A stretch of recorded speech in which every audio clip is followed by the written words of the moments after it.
মুসলমানেরা তাদের কোরআন তাদের আত্মাতে জায়গা দিয়েছে।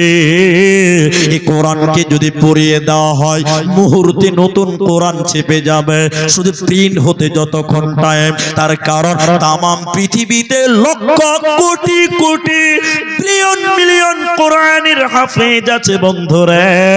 এই কোরআনকে মিটানো সম্ভব হবে না।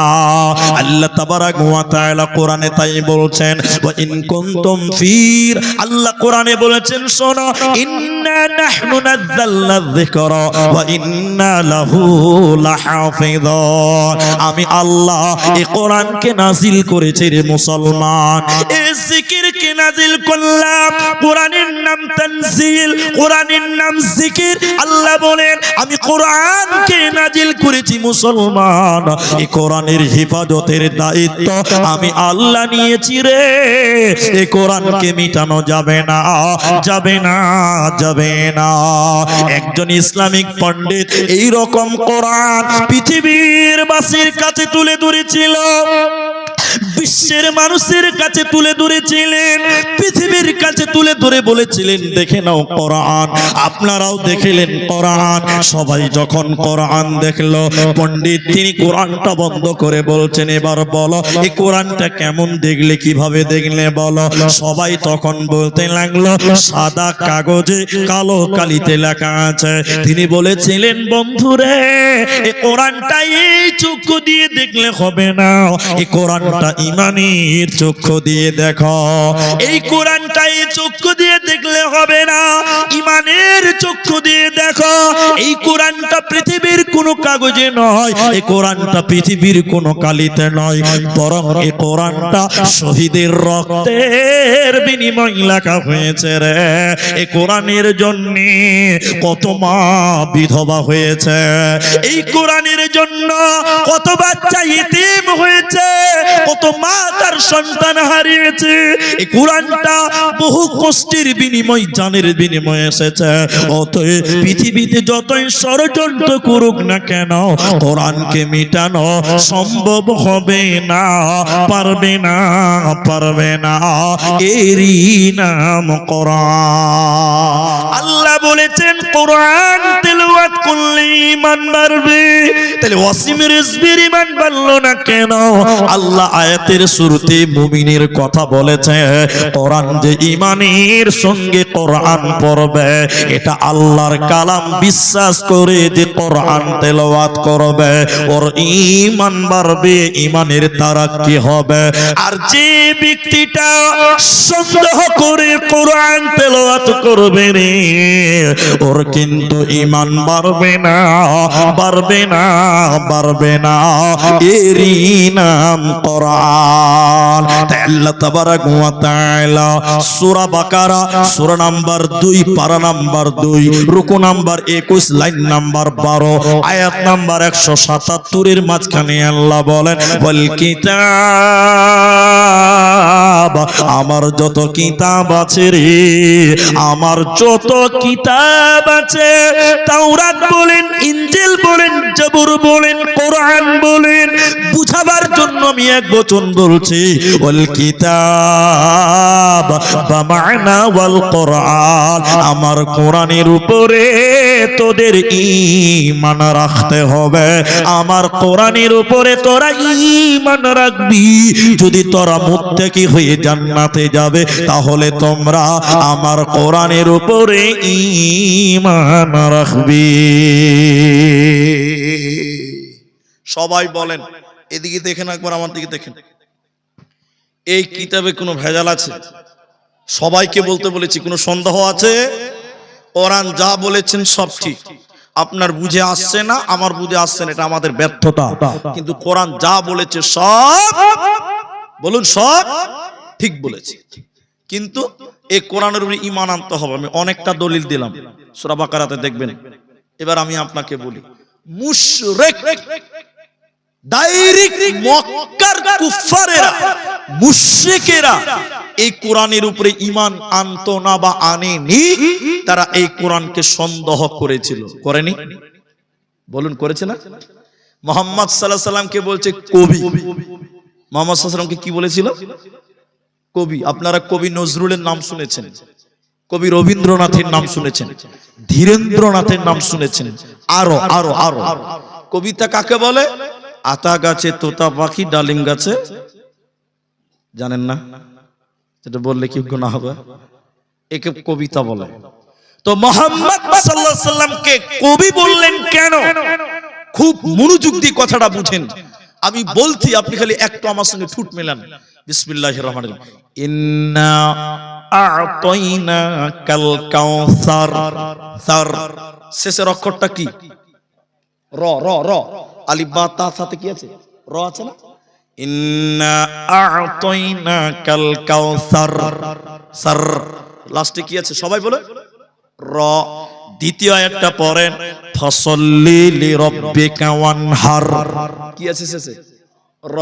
3 নম্বর আয়াতটা পড়েন, ইন্না শানিয়াকা হুয়াল আবতার। শেষে কি আছে? র। কবিতার মতন মিল আছে না নাই? একটু হ্যাঁ না বলেন।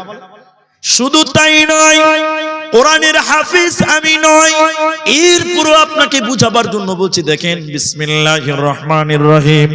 ওয়াশ-শামসি ওয়া দুহাহা ওয়াল কমারি ইযা তালাহা ওয়ান নাহারি ইযা জাল্লাহা ওয়াল লাইলি ইযা ইয়াগশাহা ওয়াস সামাই ওয়া মা বানাহা ওয়াল আরদি ওয়া মা তাহাহা ওয়া নাফসিন ওয়া মা সাওয়াহা ফাআলহামাহা ফুজুরাহা ওয়া তাকওয়াহা। সব শেষে হা হা হা। এই জন্য মক্কার মুশরিকেরা বলেছিল, মক্কার কাফেররা বলেছিল মুহাম্মদ কবি হয়ে গেছে। আর এই কোরআনকে তারা অস্বীকার করে বলেছিল এটা আল্লাহর কালাম নয়, এটা নবী মুহাম্মদুর রাসূলুল্লাহ সাল্লাল্লাহু আলাইহি ওয়াসাল্লাম বাড়িতে বসে বসে বানিয়েছে। নবীজি গল্পের মতন, কবিতার মতন বাড়িতে বসে বসে লিখেছে। এটা আল্লাহর কথা নয়, এটা আল্লাহর কালাম নয়, এটা নবীজির বানানো গল্প, এটা নবীজির বানানো কালাম। ওরা অস্বীকার করেছিল, কোরআনকে তারা মেনে নেয় নাই। আল্লাহ তাবারাক ওয়া তাআলা কাফেরদের উদ্দেশ্যে, কাফেরদের চ্যালেঞ্জ দিয়ে আল্লাহ কোরআনে আয়াত নাযিল করলেন, হে মুশরিকের দল, হে মক্কার কাফেরের দলেরা, তোমরা যদি বলো এই কোরআনটা আল্লাহর কালাম নয়, নবীজি বাড়িতে বানিয়েছে, তাহলে আমি আল্লাহ বলি শোনো, তোমরাও মানুষ, নবীও মানুষ, তোমরাও মানুষ। পার্থক্য নবীর কাছে ওহী হয়, তোমাদের কাছে নাজিল হয় না। যদি তোমরা বলো বিশ্ব নবী কোরআন বানিয়েছে, তাহলে আমি আল্লাহ বলি তোমরাও তো মানুষ, তাহলে তোমরা কেন এই কিতাবের মতন একখানা কোরআন বানাতে পারো না? আল্লাহ তাবারাক ওয়া তাআলা বলেন, ওয়া ইন কুনতুম ফী রাইবিম মিম্মা নাযালনা আলা আবদিনা ফাতু বিসূরাতিন মিন মিছলিহি ওয়াদউ শুহাদা। আল্লাহ তাবারাক ওয়া তাআলা বলেন, শোনো, এই কোরআনের মতন 30 পারা বানাতে হবে না, 114টি কোরআনের সূরা বানাতে হবে না, একটা আয়াত বানিয়ে দেখাও। ইন কুনতুম সাদিকিন, যদি তোমরা প্রকৃত সত্য হয়ে থাকো। পৃথিবীর কেউ কোরআন বানাতে পারেনি, ভবিষ্যতেও কেউ পারবে না। নারায়ে তাকবীর। পৃথিবীর কেউ কোরআন বানাতে পেরেছে? জোরে বলো। পারেনি, ভবিষ্যতেও পারবে না। এর নাম কোরআন। এবার এর নাম কোরআন, এর মাহাত্ম্য কি? কেন পারবে না? কেন পারবে না? কি আছে এর কারণ? আল্লাহ কোরআনে সেটাও বলে দিয়েছেন। একটু ধৈর্য ধরেন। আজকে মাঝখানে আমি 5 মিনিট আমার বক্তব্যের বাইরে চলে যাচ্ছি। 5 মিনিট আমার বিষয় থেকে একটু বাইরে যাব, দুঃখ নেবেন না। কেন? কারণ আছে। এখন ভারতবর্ষে যারা ক্ষমতাশীল, আমাদের ভারতে, আমি এটা রাজনৈতিক কোন উদ্দেশ্য নিয়ে বলছি না, আল্লাহর কসম, কোরআন আমার কাছেই আছে। দেখেন, আমি কথাটাকে মজবুত করার জন্য আল্লাহর কসম বললাম। এদিকে দেখেন, বর্তমান সরকার বলছে গোটা ভারতে এনআরসি করব। এই খবর আপনাদের আছে তো? হ্যাঁ না বলেন। আমাদের আসামে এনআরসি হয়েছে, হয়েছে না? বলছি দ্বিতীয় নম্বর বাঙ্গাল, ওয়েস্ট বেঙ্গলকে বলছে। তো এনআরসি করবেই তারা যদি স্থায়ীভাবে এভাবে ক্ষমতায় থাকতে পারে, ওরা ওটাই প্ল্যান নিয়ে আছে। কি করবে এনআরসি করে? আমার দিকে দেখেন, বলছে এনআরসি করব আর মুসলমানগুলোকে বাংলাদেশে পার করব। বলছে কি বলছে না? এরা মনে হয় শুনে না খবরটা বড়। কত জালসাতে বললাম, এবার দেখেন। আচ্ছা বলুন, এনআরসি করে মুসলমান বাংলাদেশে পার করতে পারবে? এরা বলে না কথা। এটা তো সাধারণ ব্যাপার। সহজ ভাষায় বলে দিলে আরো একটু বুঝতে পারবেন। আসামে এনআরসি হয়ে গেছে, যায়নি? 19 লক্ষ লোক বাদ গেছে। ডক্টর সাহেব কত লোক? 19 লক্ষ লোক বাদ গেছে। 19 লক্ষর মধ্যে মুসলমান কতটি আপনারা জানেন? সংখ্যা কনফার্ম নয়, তবে অনুমানিক আপনাকে বলি মাত্র 4 লক্ষ মুসলমান। ক লক্ষ বললাম? 19 থেকে 4 গেলে থাকে কত? 15। ইহুদি আছে, খ্রিস্টান আছে, ওরা তো প্রচুর নাই, অল্প আছে। ওদেরকে আমি 2 লক্ষ বাদ দিলাম, তাহলে থাকলো কত? এরা কথা বলে না। ওরা বলছিল মুসলমান বাংলাদেশে পার করবো আর এনআরসি তে ডিটেনশন ক্যাম্পে ভরবো। মুসলমান মাত্র 4 লক্ষ, ওরা 13 লক্ষ। বলুন নারায়ে তাকবীর। মুসলমান দেশে ছিল, দেশে আছে, দেশে থাকবে। মুসলমানদেরকে কেউ ডিটেনশন ক্যাম্পে ভরতে পারবে না। এই কথাগুলো কেন বললাম? ইংরেজেরা, গোলাম মুর্তজার বইগুলো পড়েন। ইতিহাস গোপন কেন, চেপে রাখা ইতিহাস, এসব বইগুলো পড়বেন। আমি আপনাকে বলছি, ইংরেজেরাও চেষ্টা করেছিল এবং তাদের প্রসিদ্ধ স্লোগান ছিল। স্লোগান কি? ওলামা কো তারো, ওলামা কো তারো, ওলামা কো তারো। মুসলমানদের ভিতরে মুলবিদেরকে দেশ থেকে তারো। এই জন্য দেখেন দিল্লির রাজপথে প্রতিটি গাছের ডালে ডালে আলেমদেরকে ফাঁসিতে ঝুলিয়েছিল। কেন জানেন? ভারত স্বাধীনতার ব্যাপারে সবচেয়ে বেশি অবদান রেখেছিলেন মৌলানারা। একবার বলুন নারায়ে তাকবীর। আলেম, এই জন্য তাদের প্রিয় দুশমন ছিল ওলামা। আলেম কো তারো, ওলামা কো তারো। কিন্তু আপনারা সবাই বলবেন আমার সঙ্গে, এই দেশ থেকে ইংরেজেরা আলেমদেরকে তাড়তে পেরেছে? মুসলমানকে তাড়তে পেরেছে না ওরাই পালিয়ে গেছে? বলুন ওরাই। নারায়ে তাকবীর। তাহলে আমরা মুসলমান আছি, ছিলাম, থাকবো, আমাদের কেউ তাড়তে পারবে? ইংরেজেরা অনেক চেষ্টা করলো, পারলো না। আমাদের যেরকম হেড মাওলানা, প্রধান বক্তা, তারপরে ধরেন যারা ভালো ভালো, যারা ট্যালেন্টেড লোক, ইংরেজেরা ওদের বড় বড় পণ্ডিতদেরকে নিয়ে এলো। এসে বলছে মুসলমানদের সঙ্গে পারা যায় না কেন, মুসলমানদের সঙ্গে পারি না কেন? তখন তারা বলেছিলেন, যতদিন মুসলমানদের কাছে কোরআন থাকবে অতদিন মুসলমানদেরকে বেকানো, জোরে বলুন, যাবে না। কি সিদ্ধান্ত হলো? এদিকে কোরআন কিনো, পুড়িয়ে দাও, জ্বালিয়ে দাও। যেদিন মুসলিমদের কাছে কোরআন থাকবে না, এমনিতেই কাবু হয়ে যাবে। আজ বিশ্বের মুসলিমরা লাঞ্ছিত, বঞ্চিত।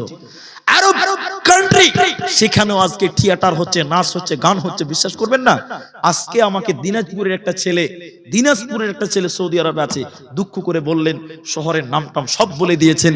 সৌদি আরবের মতন জায়গাতে এখন আরব বিশ্ব, মুসলিম কান্ট্রিগুলো খেলাধুলা নিয়ে, নাচ গান নিয়ে ব্যস্ত হয়ে গেছে। ঠিক বললাম না ভাই? কোরআন চর্চা নাই। দেখেন আমি যে কথাটা আপনাকে বলছি, তখন তারা বলল কোরআন কিনো, পুড়িয়ে দাও, জ্বালিয়ে দাও। এইটুকু বানিয়ে বানিয়ে বলছি, এইটুকু বুঝাবার জন্য বলছি। খাড়ি গোপালপুর মাদ্রাসা, একজন বেঈমান নাস্তিক আমার মতন লম্বা পাঞ্জাবি পড়েছে। আসলে লোকটা কি মুলবি না ডুপ্লিকেট? ডুপ্লিকেট মাল, জাল। এই মাদ্রাসায় যে হেড মাওলানাকে বলছে, মুলি সাহেব আপনাদের মাদ্রাসায় কোরআন আছে? আচ্ছা, ইনাকে যদি জিজ্ঞাসা করা হয় আপনাদের মাদ্রাসায় কোরআন আছে, উনি উত্তর কি দিবে? এই আপনার মাথায় গোবর আছে নাকি? হ্যাঁ, মাদ্রাসায় কোরআন থাকবে না? থাকবে কি থাকবে না? তো হেড মুলি বলছি, ই কি প্রশ্ন রে বাবা, মাদ্রাসায় কোরআন থাকবে না? আছে। বলছে কতটি আছে মুলি স্যার? বলছে মেলা আছে। কতটি লিবে? সবটি লিব। তখন কোরআন বিরুদ্ধে আন্দোলন চলছে। তখনই হেড মাওলানা বুঝে নিয়েছে, ডালমে কুচ, ডালমে কুচ কালা হয়। শর্ট করে বললাম কথাটা। এবার হেড মাওলানা, খাড়ি গোপালপুরে হেড মাওলানা 3টে ছেলে কেটে গেছে, আব্দুর রহমান, আব্দুর রহিম, আব্দুল সাত্তার করে বাপ। জি উনি স্যার বলেন, তোমরা তো গোটা গোটা কোরআন মুখস্থ করেছ। হাফেজরা কোরআন মুখস্থ করে না? তোমরা গোটা গোটা কোরআন মুখস্থ করেছ। এরে বাবা, বিদেশি মেহমান কোরআন নেওয়ার জন্য এসেছে। এরে আব্দুর রহমান, তুমি 1 থেকে 20 পারা 10 পারা শুনিয়ে দাও। এরে আব্দুল সাত্তার 11 থেকে 20 পারা শুনিয়ে দাও। এরে আব্দুর রহিম, তুমি 21 থেকে 30 পারা শুনিয়ে দাও। যখন 3টে ছেলে বিসমিল্লাহ থেকে শুরু করে মিনাল জিন্নাতি ওয়ান নাস বলেছে, ওই বেঈমান দাঁড়িয়ে মাথায় হাত দিয়ে কালেমা পড়ে বলতে লাগলো, আমাদের আলোচনা হয়েছে কোরআন কিনো, পুড়িয়ে দাও, জ্বালিয়ে দাও, কিন্তু আমি আল্লাহর কসম করে বলছি মুসলমানদের থেকে কোরআনকে আলাদা করা সম্ভব হবে না। তার কারণ মুসলমানেরা তাদের কোরআন তাদের আত্মাতে জায়গা দিয়েছে। এই কোরআনকে যদি পড়িয়ে দেওয়া হয়, মুহূর্তে নতুন কোরআন চেপে যাবে, শুধু প্রিন্ট হতে যতক্ষণ টাইম। তার কারণ তামাম পৃথিবীতে লক্ষ কোটি কোটি বিলিয়ন মিলিয়ন কোরআনের হাফেজ আছে বন্ধুরে, এই কোরআনকে মিটানো সম্ভব হবে না। আল্লাহ তাবারাক ওয়া তাআলা কোরআনে তাই বলছেন, ওয়া ইন কুনতুম ফির, আল্লাহ কোরআনে বলেছেন শোনো, ইন্না নাহনু নাযালনা যিকরা ওয়া ইন্না লাহু লাহাফিযুন, আমি আল্লাহ এই কোরআনকে নাজিল করেছি রে মুসলমান। এই জিকিরকে নাজিল করলাম, কোরআনের নাম তানজিল, কোরআনের নাম জিকির। আল্লাহ বলেন আমি কোরআনকে নাজিল করেছি মুসলমান, এই কোরআনের হেফাজতের দায়িত্ব আমি আল্লাহ নিয়েছি রে। এই কোরআনকে মিটানো যাবে না, যাবে না, যাবে না। একজন ইসলামিক পণ্ডিত এই রকম কোরআন পৃথিবীর বাসীর কাছে তুলে ধরেছিল, বিশ্বের মানুষের কাছে তুলে ধরেছিলেন, পৃথিবীর কাছে তুলে ধরে বলেছিলেন, দেখে নাও কোরআন। আপনারাও দেখলেন কোরআন। সবাই যখন কোরআন দেখলো, পণ্ডিত তিনি কোরআনটা বন্ধ করে বলছেন, এবার বলো এই কোরআনটা কেমন দেখলে, কিভাবে দেখলে বলো। সবাই তখন বলতে লাগলো, সাদা কাগজে কালো কালিতে লেখা আছে।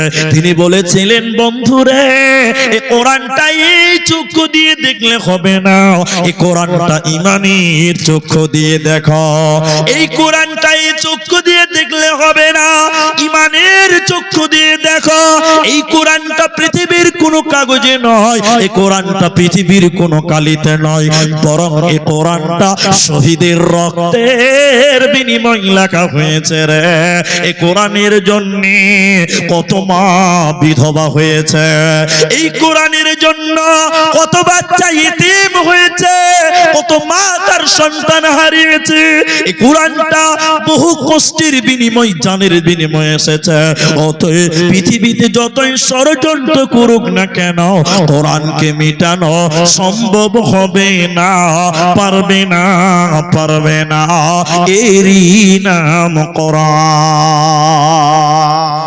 জন্য কোরআন পড়লে নেকি হয়, কোরআন শুনলে নেকি হয়, কোরআনের পেছনে টাকা দিলে নেকি হয়, কোরআনের পেছনে শ্রম দিলে নেকি হয়, কোরআনের টোটালটা নেকি ভরা রয়েছে।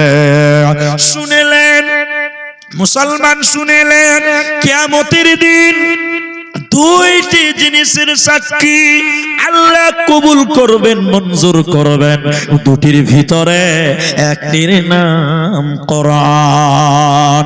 কোরআন আল্লাহকে কিয়ামতের দিন বলবে, আল্লাহ তোমার এই বান্দা কোরআন তেলাওয়াত করেছিল, আমার তেলাওয়াত করেছিল, আল্লাহ তুমি আমার সাক্ষী গ্রহণ করো, আল্লাহ তুমি আমার সুপারিশ মঞ্জুর করো।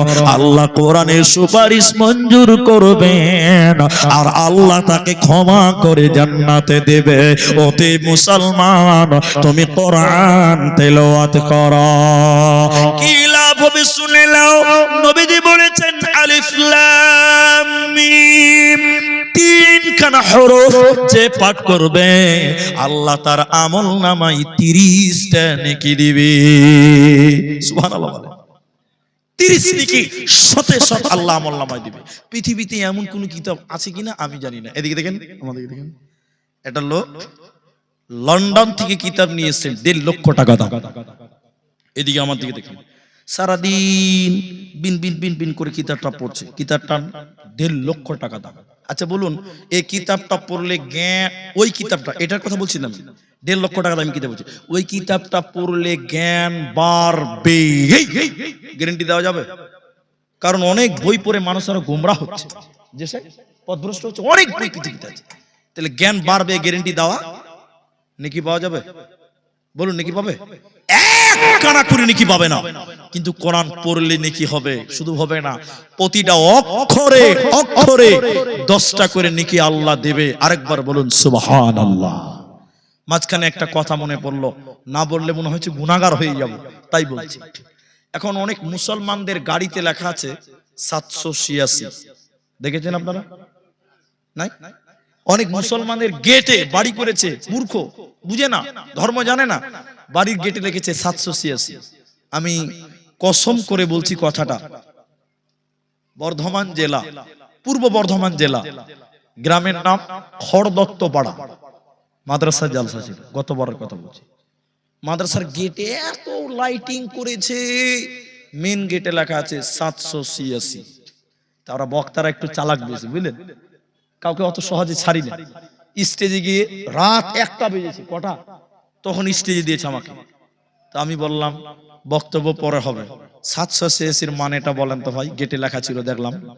একটা লোক আমাকে বলছে, বলি স্যার এটাই জানেন না? ওতে আবার বক্তা মুভমেন্টই শেষ। আমি বললাম জানি না, বলেন বলেন বলেন। টুক করে ওই লোকটা বলছে, বলি স্যার 786 মানে হলো বিসমিল্লাহির রহমানির রহিম। এই কথা আপনারা শুনেছেন কিনা? হ্যাঁ না বলেন। আচ্ছা বলুন, 786 বিসমিল্লাহ কে কে মানেন? হাত তোলেন দেখি। কেউ মানেন না? বাঙালিরা মানে, আপনারা কেউ মানেন না। এই কথাটা বলছি শুনেন। 786 বিসমিল্লাহ কি করে হয়? বলছে হয়। আমি বলেছিলাম 786 বললে যদি বিসমিল্লাহ হয়, ওই যুক্তিতে আমি বলছি 786 বললে হরে কৃষ্ণ হরে রাম হয়, একই যুক্তিতে হয়। অঙ্কটা আপনারা জানেন না, শিখিয়ে দিলে আপনারাও শুরু করে দিবেন ওই ব্যবসা। ওই জন্য শিখাবো না। ওটাতে তাবিজ চলে, ওই অঙ্কতে তাবিজ চলে, ব্যবসার 12 বাজাবো নাকি মূলবিদের, ওই কাজ করা যাবে না।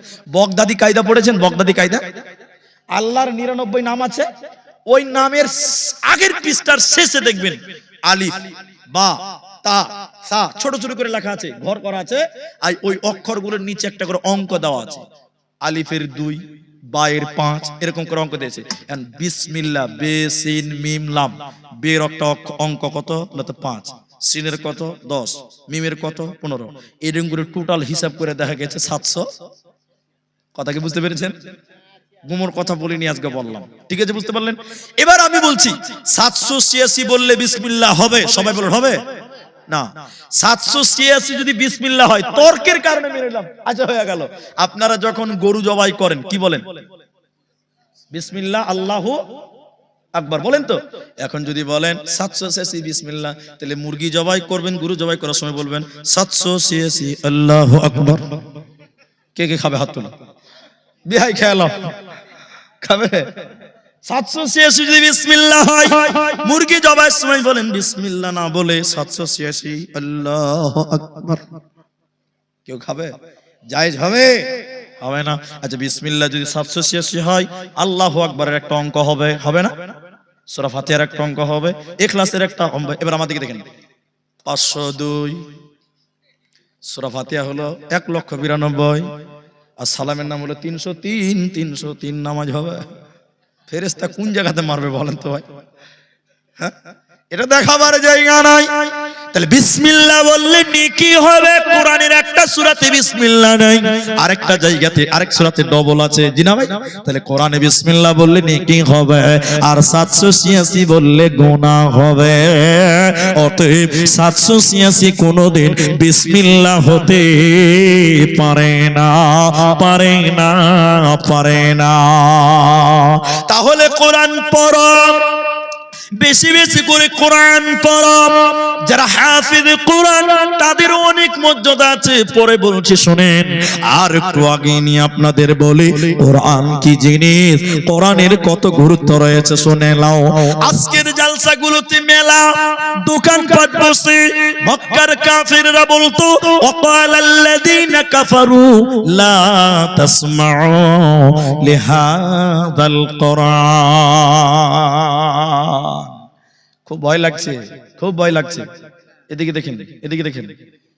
মক্কার কাফেররা বলতো সব শুনতে দেওয়া যাবে, কোরআন শুনতে দেওয়া, কিন্তু একবার মুখ খুলে সুবহানাল্লাহ বের হবে, সবাই বলবেন আমার সঙ্গে, কোরআন এমনই একটি কিতাব যে শুনে সে আরো শুনতে চাই, বলুন সুবহানাল্লাহ। বিশ্বাস হয়েছে না? কোরআন বলছে, কাফেররা বলতো ওয়াকালাল্লাযীনা কাফারু, আর ওই কাফেররা বলতো লা তাসমাউ লিহাযাল কুরআন, সব শুনতে দেওয়া যাবে, চলতে দেওয়া যাবে, কিন্তু কোরআন শুনতে দেওয়া। দেখবেন ঘটনা শুনেন তাইলে এবার।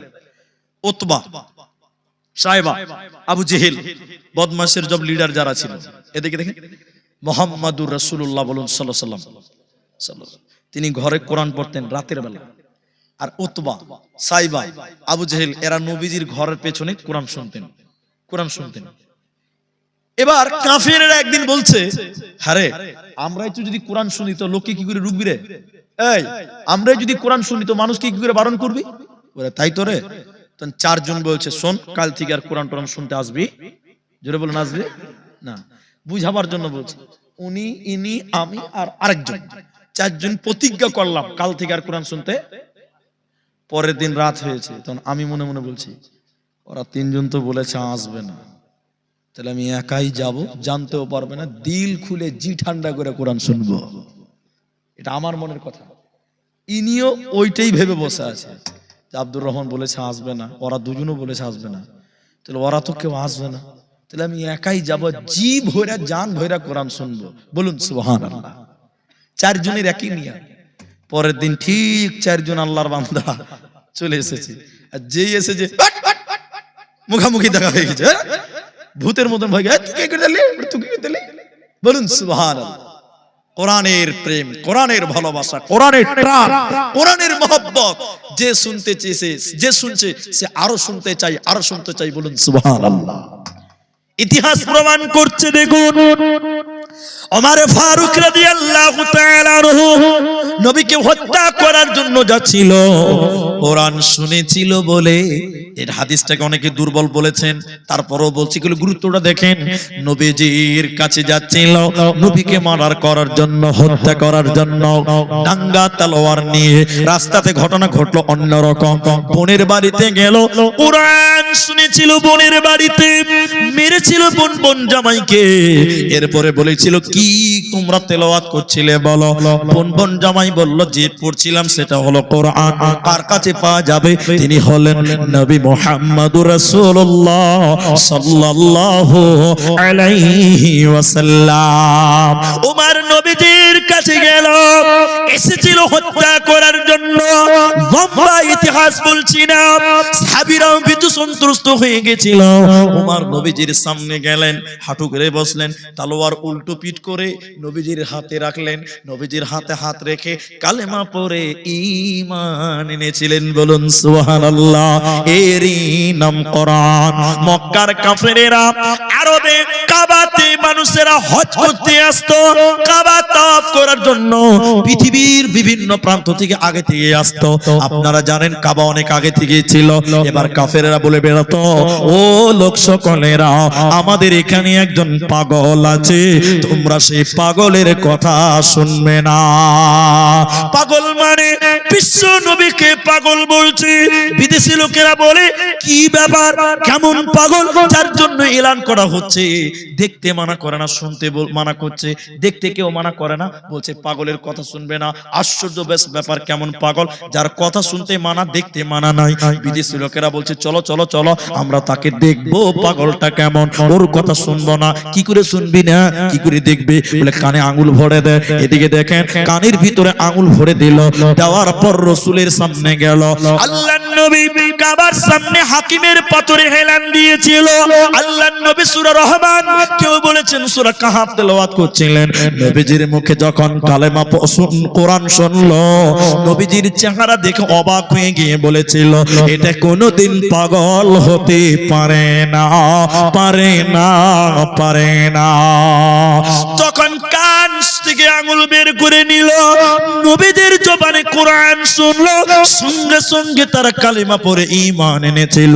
এটা ছিল কোরআনের পাওয়ার, এটা ছিল কোরআনের মহব্বত। তাই আমার আল্লাহ বলেন আর রহমান আল্লামাল কোরআন, আমি তোদের দয়া করে দিলাম কোরআন।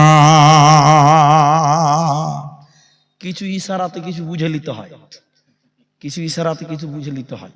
তো আমি একটা কথা বলি, আমি তো 15 মিনিট 20 মিনিট বসেছিলাম স্টেজে, 40 বাজে, 1 ঘন্টা হলো প্রায় কাছাকাছি, কিন্তু ভয় লাগছে। একটু আগে বললাম কেন জানেন, 12টার পর লোক থাকবে, খুব ভয় লাগছে।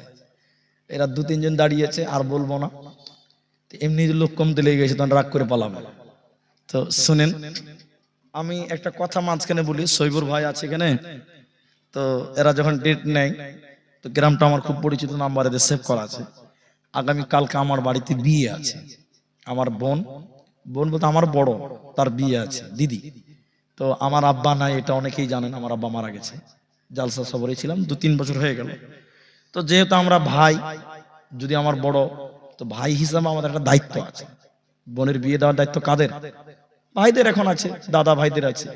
তো আগামীকালকে বিয়ে আছে, তো আমাকে ওই দিকটা খেয়াল রাখতে হচ্ছে। তো আমি বারবার ফোন করে বলছিলাম কটায় দিবেন, কটায় দিবেন, 10:30 বলছিল, আলহামদুলিল্লাহ।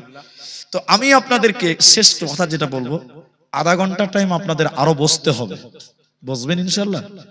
40 বাজে মানে ওইদিকে 10 অব্দি বসেন ইনশাল্লাহ, বলেন।